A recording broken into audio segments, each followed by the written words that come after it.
Thank you, and welcome to another episode of NeuroWork, Ask NeuroWork, the show that answers your tough questions on neurodiversity in the workplace. Today, I am joined by Kate Hardiman, the CEO of Unified 360, who will be here with me, Rachel Worsley, to answer those questions. And I suppose the question of the day that we have for today's podcast is about a really big question, I suppose, that we get all the time in this neurodiversity in the workplace space that I work in. And that question for today that we're tackling is, I'm terrified of telling my boss. Should I disclose? And how do I do it well? So, Kate, you've had a few thoughts about this particular question. Would you like to start in terms of how you would go about answering this question? Yeah, sure. Look, it's a biggie, isn't it? That idea that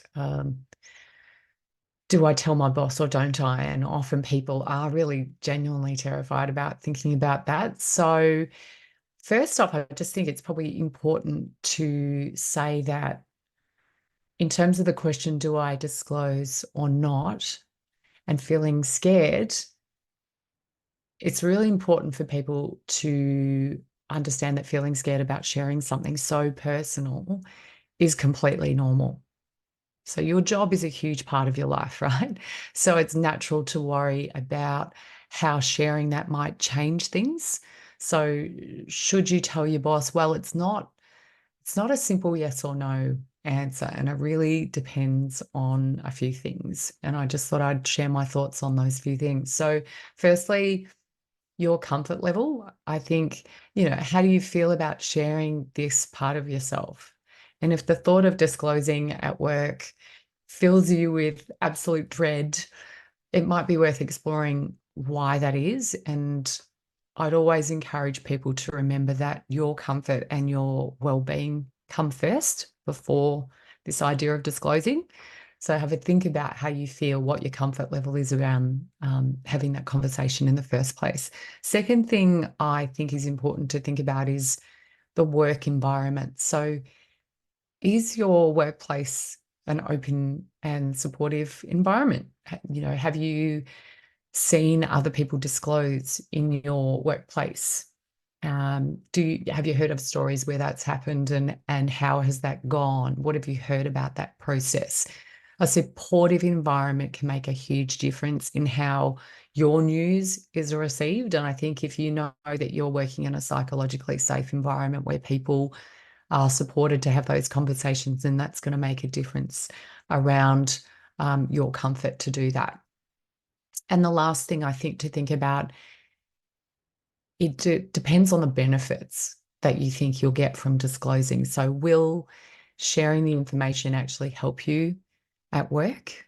So maybe you need certain accommodations like, noise cancelling headphones, or the ability to work from home at times, or access quiet space for focus work, or software for your computer, or just a bit more understanding from your team. So if you think disclosing can make your work life better or easier, it might be worth considering. So they're the things I would encourage anyone who has a neurodivergent condition who's thinking about disclosing to think through themselves before they make a decision.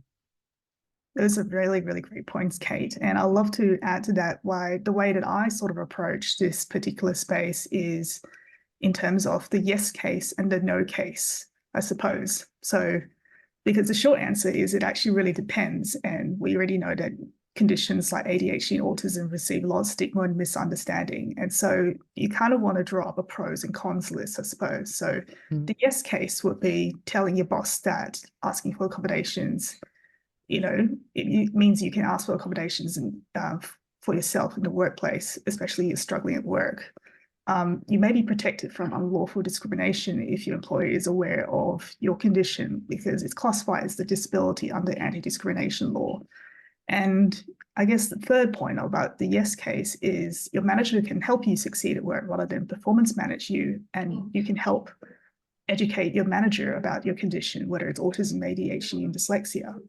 So those are kind of like the yes case sort of scenarios. But the no case to disclosing why you may not want to disclose is perhaps your manager may have unfavorable views about ADHD, for example. So you may experience discrimination that can be stressful, expensive, time consuming to prove if you had to make a complaint, which is not a situation you really want to get into. You can ask for workplace accommodations without having to bring up ADHD, for example, as many accommodations, such as a quiet space or headphones, can be extended to other people in the workplace. And I guess the last point about the no case is that your colleagues may have misunderstandings about your working ability, which might negatively impact your experience at work. So, and then I suppose besides the yes or no case, there's also factors to consider, such as the rationale for wanting to disclose. So what is the reason you want to disclose? Most people disclose because they want to obtain reasonable accommodations that they might not otherwise be able to receive through normal channels. We mentioned performance at work. You might be at risk of losing your job being performance managed if you're struggling due to inattention to detail or things related to stuff like your ADHD. And disclosure might be one way to improve your performance at work. So it's also about timing as well. You're not really obligated to disclose your diagnosis during any part of the hiring process, including when applying for a job at your resume or during an interview.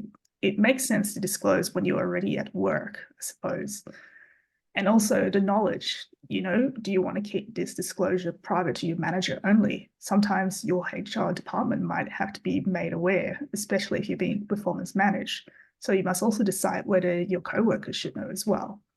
And then there's also the length of time in the role as well. When you're starting out in a new job, you may want to keep your diagnosis private until you've established yourself in the workplace, you've gained your footing. So there's a useful flowchart that I can share in the show notes in the podcast that can help you get through this decision. Kate, did you have anything else you wanted to add to this question? Yeah, I did, in terms of some tips around if you do decide to go ahead and share how you might do it well. So I think the first thing to consider is planning the conversation, literally. So think about what you want to say ahead of time. You don't need a script, but having a clear idea of your main points can help. And that could be just jotting down a few notes or bullet points. But that said, Rachel, your script is a great script to use. I know, because before I met you, I accessed your script on your website and I sent it to a family member to help them in their disclosure conversation with their boss, and it worked really well. It just gave them the structure for the conversation, which had taken away a lot of the overwhelm of the idea of sharing that they'd felt. So I highly recommend your script for people. I'd also say choose the right moment. So look for a time when things aren't too hectic at work to have that conversation. So you might want to schedule a meeting so you're just going to have your boss's full attention rather than sort of saying it out of the blue. I'd also encourage people just to keep positive about it. Start by highlighting your strengths and how you've been managing so far in your job. The conversation isn't about focusing on limitations, but more about how understanding your neurodiversity can really enhance your work. So I'd really encourage just people to keep the conversation positive, and also just to be specific about what you want. If there are specific accommodations or changes that would help you, that you've heard about in other workplaces or from other people, just be clear about what they are. It's easier for your boss to help you if they know exactly what you're asking for. And then the last tip I'd give is share some resources with them. So sometimes bosses may not know much about neurodiversity. I'm finding that a lot when I'm going into organizations and training them, that the knowledge of neurodiversity is still quite thin out there. So giving your boss or whoever you're disclosing to access to a few resources like articles or website links, maybe to neurodiversity media, for example, can help them understand where you're coming from. Perfect, Kate. That was awesome. So I could read out the whole script, but perhaps we could share it in the show notes to make it easier. Or, Kate, do you think I should read through this particular script just to give people an idea? Yeah, you probably could actually. Give it a Okay, go. sure. All right. So I guess how an example could be, you're someone who's in a fictional marketing role, so this example script is based on a fictional marketing role, and the general gist of the conversation could apply it in most jobs. So firstly, first step, I suppose, is point out how much you enjoy the job, the work, the people, and the support of your manager to date. Just checking that I'm still recording. So you could say, hi, John, I'm really enjoying my role in marketing and I appreciated all the great tips you provided me about how to create engaging proposals for clients. And then point out the great feedback you have received on the job from your manager, your colleagues. As you know, I've had some great feedback from my colleague, Mary, who really liked my idea about how to make Instagram videos that feature dogs. You mentioned there's one issue that's holding you back from being able to maximize your work output, such as your difficulty concentrating in light of distractions. Like, I know you've mentioned that I've had quite a few spelling mistakes in some of my recent proposals.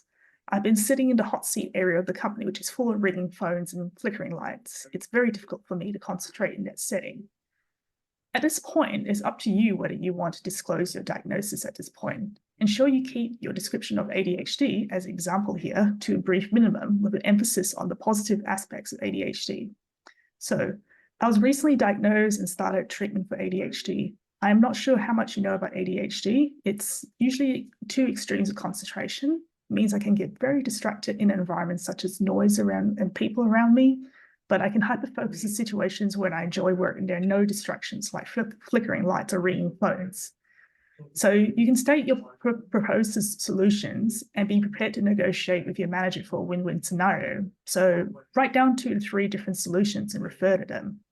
So I make fewer mistakes when I work in a dedicated quiet space. Would I be able to work from home like my colleague Mary once a fortnight? I can use that day to finish marketing proposals. Or, your boss might then say, well, we do have clients coming in all the time. It's able to meet them if they do arrive. And then you can say, oh, I know that spare boardroom upstairs doesn't have anyone from 9 to 12 p.m. Maybe I can work there for 3 hours a day to complete my marketing proposals. What do you think? And then your boss might say, sure, that sounds reasonable. So the next step is if your manager only agrees to the accommodation on a trial basis, make sure you check back with your manager after the trial period and make notes on how this accommodation has been beneficial for you.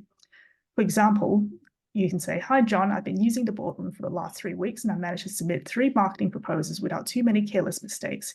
You even noted in your last email there has been a noticeable improvement. I'm grateful for your support and hope we can make this a permanent arrangement. And then, your boss could say, well, that's true. Well, I'm happy to ensure the boardroom is free for those hours unless we have client meetings. And I'll let you know in advance if that would be the case so you can find an alternative place.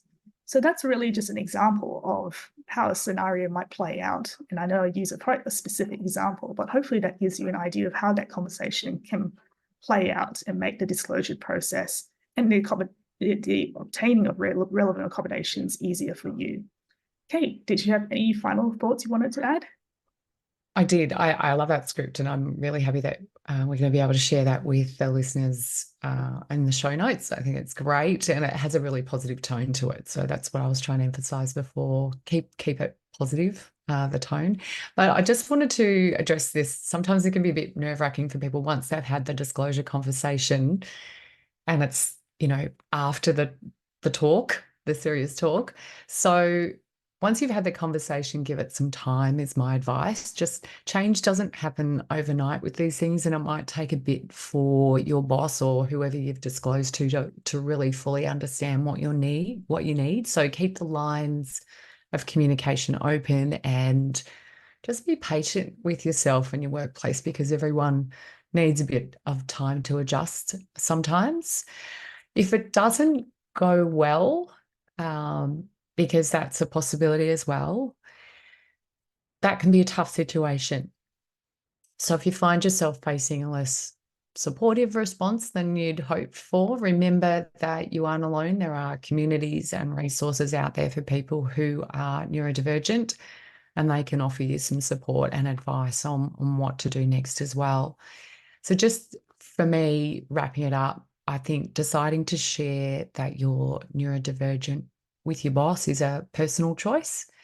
And there's no right or wrong answer. And it's about you weighing up the pros and cons and doing what you feel is right for you.